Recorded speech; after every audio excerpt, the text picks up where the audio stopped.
it's almost out of Yom Kippur, right? Shabbos Shuva. So the Hasidus spends a lot of time on this concept of tshuva, and it's based on the pasuk in Torah, I believe in Parshas Achrei, Lifnei Hashem titoru, before God shall you purify yourself. Yom Kippur is the day when we come face to face with Hashem. So you might say, what do you mean? And Pesach, I don't come face to face with Hashem. And Hanukkah, I don't come face to...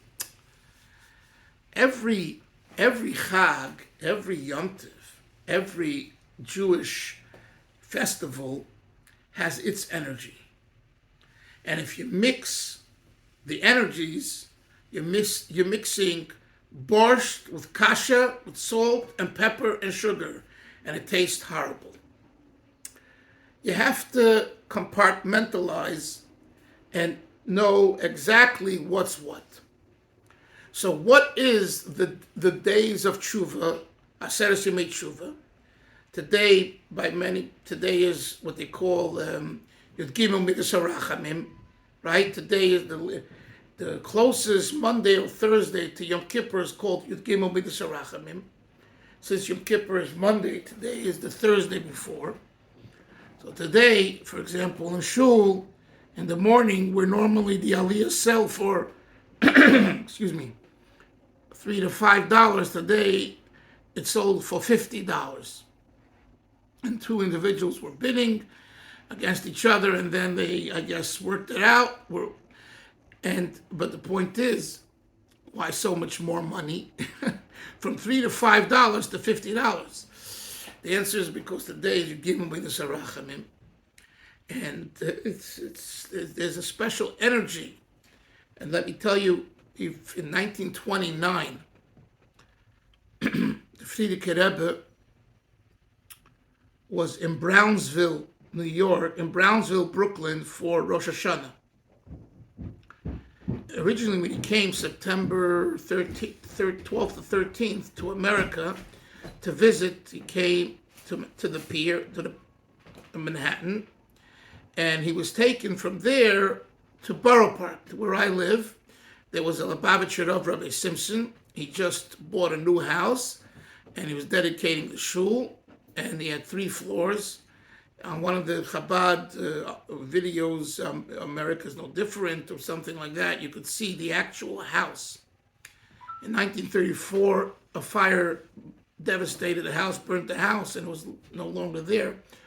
But in 1929 it was. And the Rebbe came there. So the Rebbe was there for about 2 weeks, a week and a half to 2 weeks. But for Rosh Hashanah, he went to the neighborhood which was called Yerushalayim Shel America, the Jerusalem of America, right? Which was Brownsville.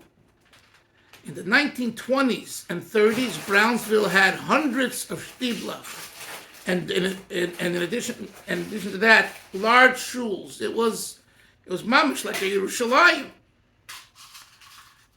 And there was a Lubavitcher shul there, Hanshi Lubavitch. The Rav actually was a Litvischer Rav. But I guess founders were people who came from Chabad lineage. So that's where he was for Rosh Hashanah. Now, to walk from Brownsville doesn't have water around. You have to walk all the way to Canarsie, which is a far walk. So the Rebbe didn't, on Yom Tov, between davening and the Suda and saying a mimer and all that, there was no time for that. So he said he wants to go to Motzai Yom Tov. He said he wants to see water. Tashlich. I think that was Motzai Yom Tov.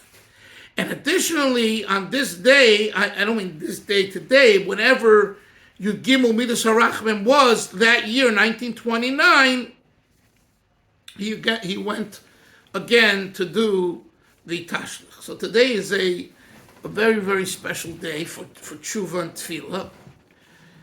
And it's a part of the Aseres Yemei Tshuva.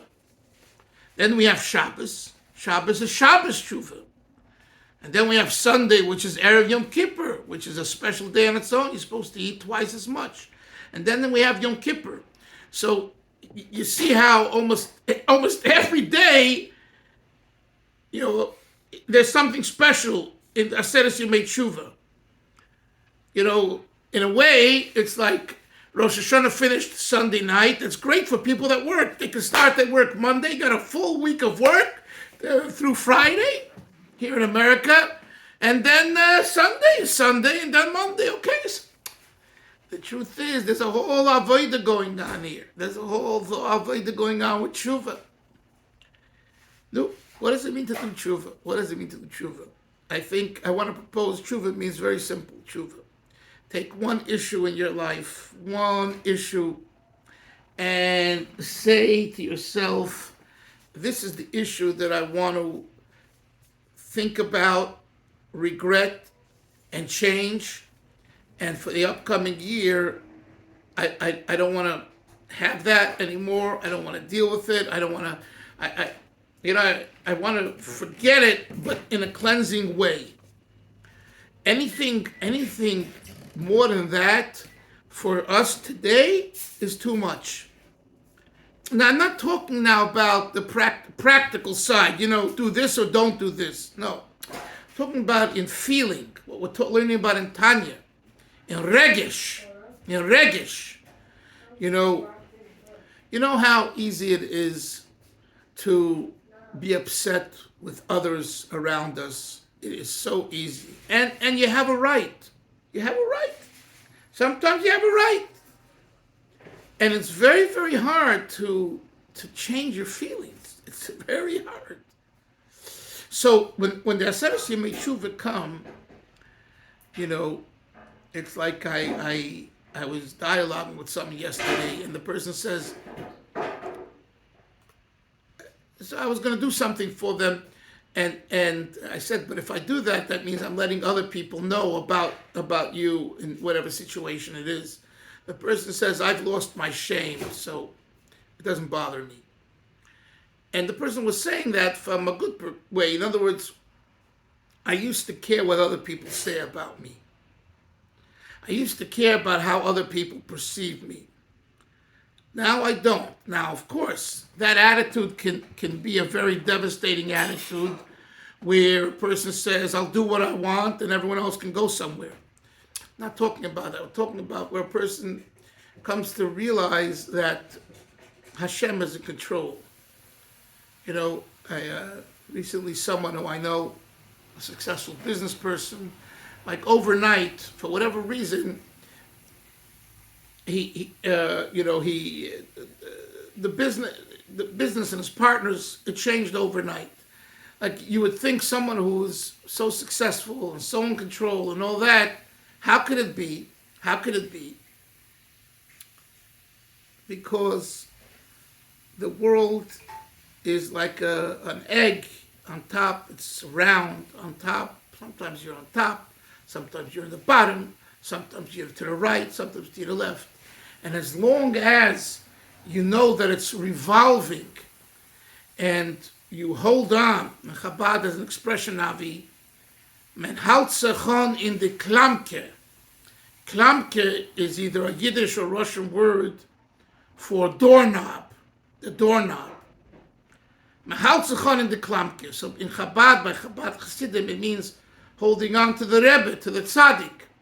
But I'm using it a little more expansive for Klal Yisrael.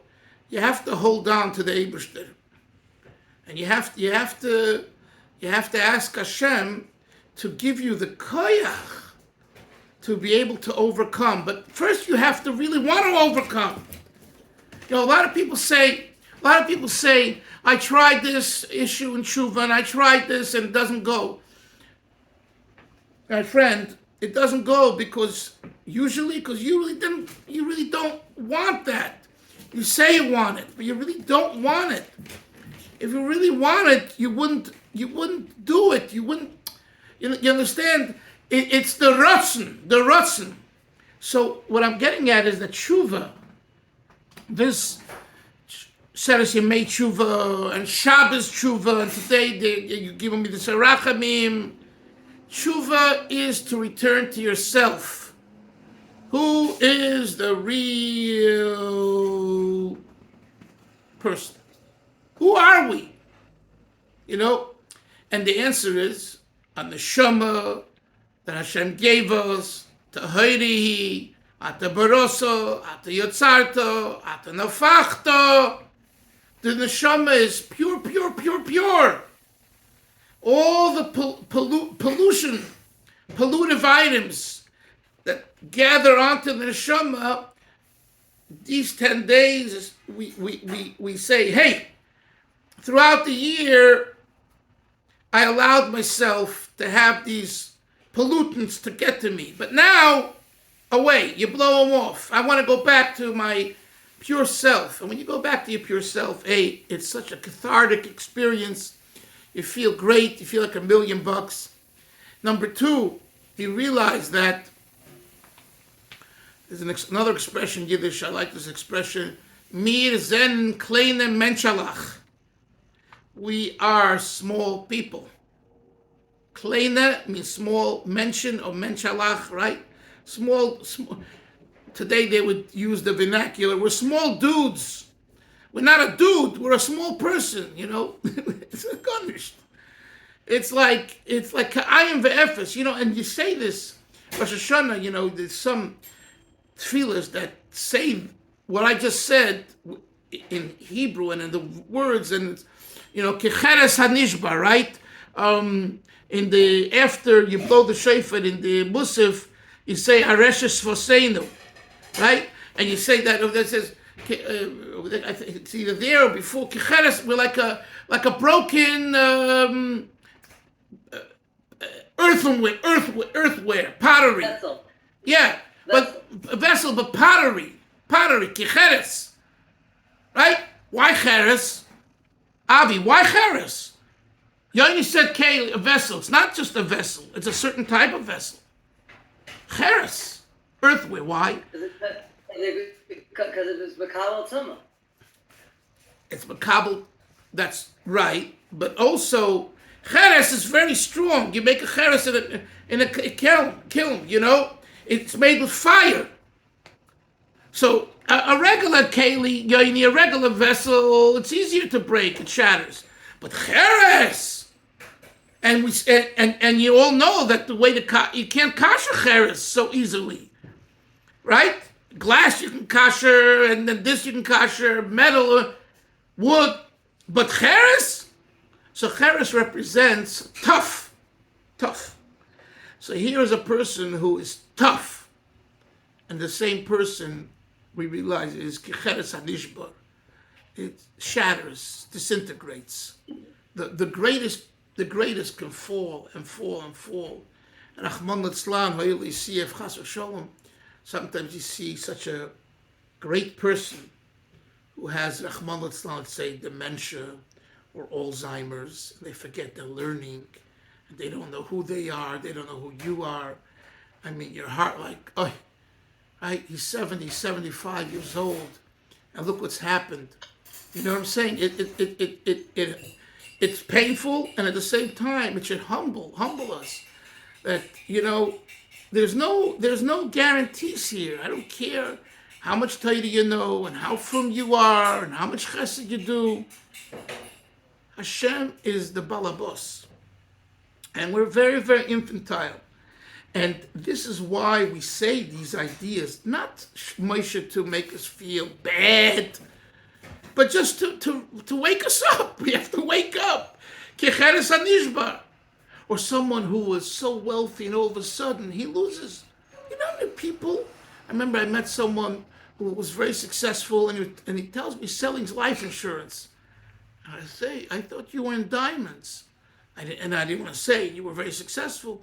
And he says, it all, what in Hebrew we say, mechula, I don't know if Hebrew, they're bankrupt, gunished. One day you have it all, and I've seen this by rabbis and shluchim. They own this Chabad house and this property and doing this and this, and all of a sudden the bank schleps one this way and schleps one that way, and at the end you come out with gunished. My point is, Chesed Hashem. You need to constantly ask the Eibishter to please help you, help your family, help your kids, your grandkids, and to come with a humility. So the humility aspect that we have an opportunity to identify with on the Yom Neiroim, especially on Seder Yemei Teshuva, and Yom Kippur is Lefnei Hashem. It's before God. It's you and Hashem in the relationship. There's no one to look at. Put your talis over your head. And if you want to daven with tears, daven with tears. If you want to daven with joy, daven with joy. If you want to daven with your eyes, with your hand, it's your private moment. This is it. That's it. And the Ne'ilah comes, the fifth tefillah, we're locked in. You can't go anywhere.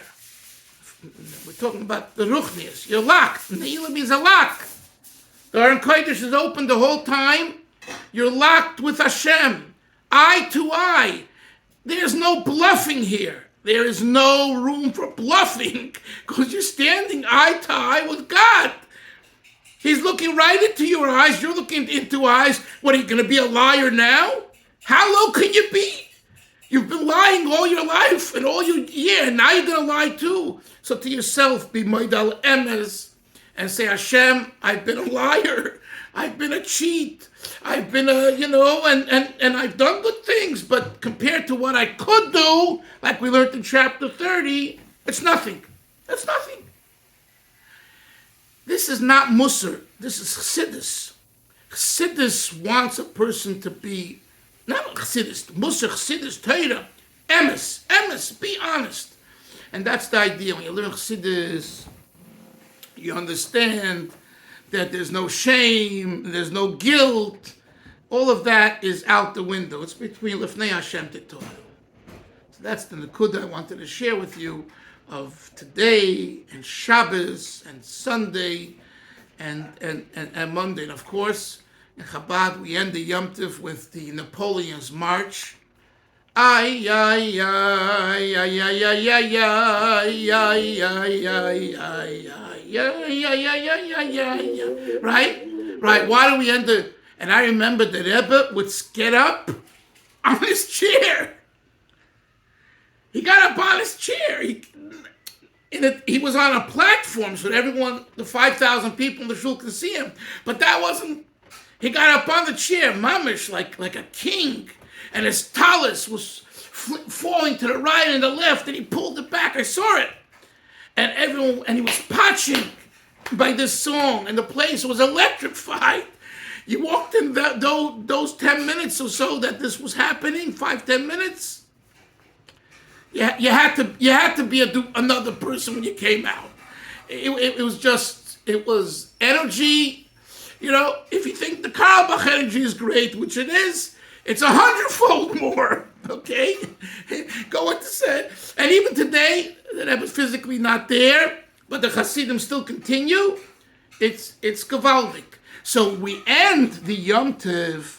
We end the first segment of Tishrei, which is Yira, awe, right? Rosh Hashanah through Yom Kippur is awe. Next week starts from the day after Yom Kippur. We start Simcha, Sukkot, and Simchas Torah. But right now we're in the awe.